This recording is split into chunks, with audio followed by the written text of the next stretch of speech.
안녕하세요 여러분, 성공합시다. 오늘은 제사장의 규례에 이어서 대제사장의 규례에 또 이어서 제사장의 규례가 나오는데요, 이 안에 숨겨진 그 놀라운 비밀들을 한번 찾아보도록 할게요. 10절, 형제 제사장들 가운데서 으뜸되는 대제사장은 임명될 때 머리에 기름을 부었고 또 예복을 입고 거룩하게 구별되었으므로 머리를 풀거나 옷을 찢으며 애도해서는 안 된다. 그는 어떤 죽음에도 가까이 해서는 안 된다. 자기 아버지나 어머니가 죽었을 때에도 그 죽음에 가까이 하여 몸을 더럽혀서는 안 된다. 대제사장은 절대로 성소에서 떠나서는 안 된다. 그가 섬기는 하나님의 성소를 더럽혀서는 안 된다. 그는 남달리 하나님이 기름 부어 거룩하게 구별하고 대제사장으로 임명하였기 때문이다. 나는 주다. 자, 먼저 대제사장이란 단어가 처음 나왔어요. 앞에서는 물론 구분되어서 기름 부은 제사장이라고 표현은 되었지만 정확하게 명칭이 대제사장은 아니었는데 여기 이제 처음 나온 거죠.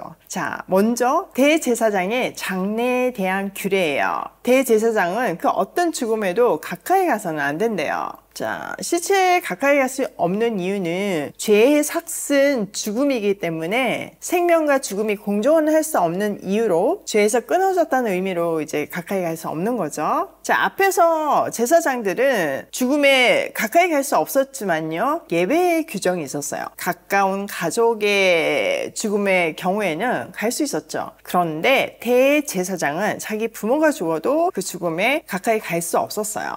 그 이유는 먼저는 최고의 선결을 요구하는 직책이기 때문에 그럴 수밖에 없었죠. 또 하나는 대제사장은 단 한 명이에요. 근데 그 대제사장만이 할 수 있는 어떤 역할들이 있잖아요. 근데 죽음에 가까이 되면 7일 동안 그 정결할 수 있는 시간을 가져야 되는데 그 기간 동안 대제사장이 수행할 수 있는 업무를 할 수 없잖아요. 그러면 이스라엘 전체가 부정해질 수 있었어요.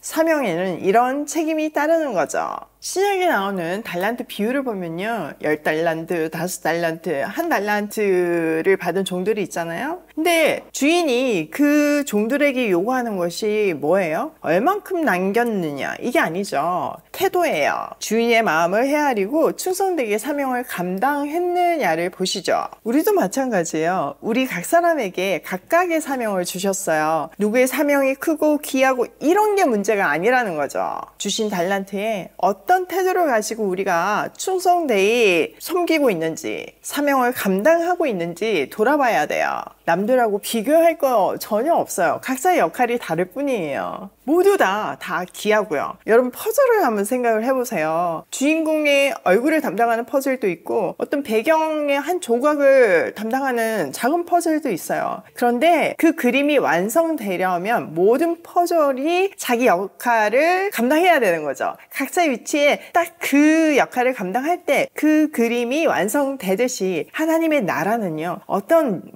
유명한 사람, 큰 일을 하는 사람, 그 사람의 역할만 하면 되는 것이 아니라 각자 부르신 곳에서 그 역할을 감당해야지만 하나님 나라가 완성되는 거예요. 오이 패밀리도 마찬가지예요. 저는 오이 패밀리를 하면서 참 감사하는 거는요, 서로 질투하지 않는다는 거죠. 각자의 은사를 인정하고 서로 잘할 수 있도록 막 붙도와줘요. 그게 얼마나 감격스러운지 몰라요. 정말 너무나 성숙하시고, 제가 일을 하면서도 감격인데 저만 그런 게 아니라 모든 오이 패밀리가 그런 마음을 가지고 있기 때문에 이게 하나님의 살아계심을 증거하면서 이렇게 기적을 행하면서 가는 거예요. 이렇게 기적이 일어날 수 있는 거는 하나님이 함께 하신다는 증거잖아요. 도저히 사람으로서는 할 수 없는 그 세세한 모든 일이 완벽하게 이루어지고 있잖아요. 그리고 막 기대되잖아요. 우리뿐만 아니라 우리 조카들도 너무너무 기대하더라고요. 진짜 어떤 일이 벌어질지 모르는데 그 아름다운 그림을 완성하기 위해서는 어떻게 해야 된다? 각자의 역할을 잘 감당해야 된다. 여러분에게 주신 그 위치 너무 중요하니까 헌신하셔야 돼요. 자, 이렇게 사명을 감당하다 보면요, 때로는 참 감당할 수 없는 아픔과 고통, 그런 일이 동반된다는 것을 오늘 이 가족의 제사에 가지 못하는 대제사장의 규례를 통해서 보여주시는 거죠. 자, 13절. 대제사장은 처녀를 아내로 맞이하여야 한다. 가부나 이혼한 여자나 이미 몸을 버린 여자나 창녀와 결혼해서는 안 된다. 그는 다만 자기 백성 가운데서 처녀를 아내로 맞이하여야 한다. 그래야만 그는 더러워지지 않는 자녀를 자기 백성 가운데 남기게 될 것이다. 그를 거룩하게 한 이는 주다.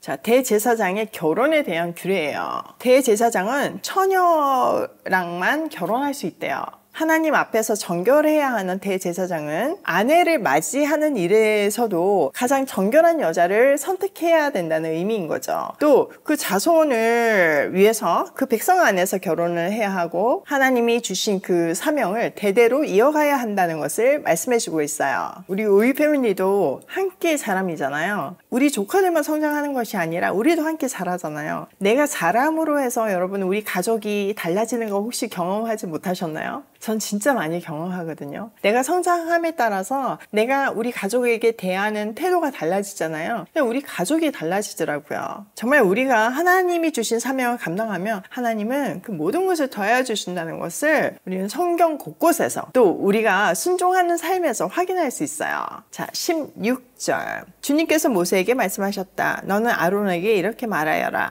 대대로 너희 자손 가운데서 몸에 흠이 있는 사람은 하나님께 음식 제물을 바치러 나올 수 없다. 몸에 흠이 있어서 하나님께 가까이 나아갈 수 없는 사람은 눈이 먼 사람이나 다리를 저는 사람이나 얼굴이 일그러진 사람이나 몸의 어느 부위가 제대로 생기지 않은 사람이나 팔다리가 상하였거나 손발을 다쳐 장애인이 된 사람이나 곱사등이나 난쟁이나 눈에 백태가 끼어 잘 보지 못하는 사람이나 가려움증이 있는 환자나 종기를 앓는 환자나 고환이 상한 사람들이다. 자, 이렇게 신체적인 결함이 있는 사람들은요 제사장 사역을 감당할 수 없대요. 왜 차별하나? 이런 생각이 들지만요. 그걸 이렇게 뒤집어서 보면요. 사실 배려예요. 제사장 사역은 재물을 다루는 육체적인 노동이 동반되는 그런 역할들을 하잖아요. 그런데 이런 신체적인 장애가 있거나 뭐 간지럽거나 눈이 잘 안 보이거나 이러면 얼마나 그 자체가 힘들겠어요. 물론 이 조건들을 보면요. 태어났을 때부터 선천적인 것도 있지만 후천적으로 생길 수 있는 것들이 있잖아요. 이럴 경우에 내가 너무 힘들고 상태가 안 되는데 의무적으로 무조건 해야 돼. 얼마나 힘들겠냐고요. 하나님이 정말 배려해 주시는 거죠. 그런데 죄가 있는 사람들 눈에는 비비 꼬이는 거죠. 이렇게 차별한다. 그러니까 어떻게 보면요. 참 차별하고 배려는요. 한끗 차이예요. 우리가 하나님의 관점으로 세상을 바라보고 또 말씀을 보면요. 모든 것이 나를 성장시키고 내 마음을 넓히는 것을 볼 수 있어요. 자, 21절. 제사장 아론의 자손 가운데서 이처럼 몸에 흠이 있는 사람은 누구든지 주에게 가까이 나와 살라 바치는 제사를 드릴 수 없다. 몸에 흠이 있는 사람은 하나님께 음식 제물을 바치러 나올 수 없다. 그러나 그 사람도 하나님께 바친 음식 곧 가장 거룩한 제물과 거룩한 일반 제물을 먹을 수는 있다. 다만 몸에 흠이 있으므로 그는 휘장 안으로 들어가거나 제단에 가까이 나와 내가 거룩하게 한 물건들을 더럽히는 일만은 삼가야 한다. 그것들을 거룩하게 한 이가 바로 나 주이기 때문이다. 모세는 이 말을 아론과 아론의 아들들과 온 이스라엘 자손에게 전하였다. 자, 이렇게 몸에 결함이 있어가지고 직무를 수행하지는 못했지만 하나님은 그들을 책임지셨어요. 제사장 공동체 안에서 제물을 먹으면서 살아갈 수 있게 해주셨거든요. 이 내용이 차별이 아닌 배려였음을 확인시켜 주는 거죠. 사실 우리를 돌아보면요. 문제 없는 사람이 없어요. 신체적인 문제도 문제지만요. 뭐 그거하고는 될 것도 아닌 마음의 문제가 얼마나 많나요? 그런 우리를 다 아시고도 왕같은 제사장으로 택해 주시고 그 직무를 주셔서 그것을 수행하게 하시잖아요. 우리의 모자란 영역을 막 다 채워서 실제로 보면 하나님이 한 건데 네가 한 거야. 다 그 모든 공을 우리한테 주시잖아요. 마치 정말 어린아이가 이제 막 걷기 시작할 때 우리 아들 대단하다 막 이러잖아요. 사실 그 아이가 걷기까지 먹이고 입히고 잠 못 자면서 케어한 사람은 부모잖아요. 근데 그 모든 공을 그 자녀, 그 베이비한테 돌리듯이 하나님도 하나님이 이만큼 하시고 우리 이만큼 해도 니 정말 잘했다 이렇게 모든 건 우리한테 돌려주시잖아요. 근데 그 아버지의 마음을 헤아려서 아 정말 하나님이 하셨습니다 이러면 정말 행복한 인생인 거고 그래 내가 했어 이러면 너무 슬픈 인생인 거죠. 아직 하나님을 제대로 만나지 못한 인생인 거죠.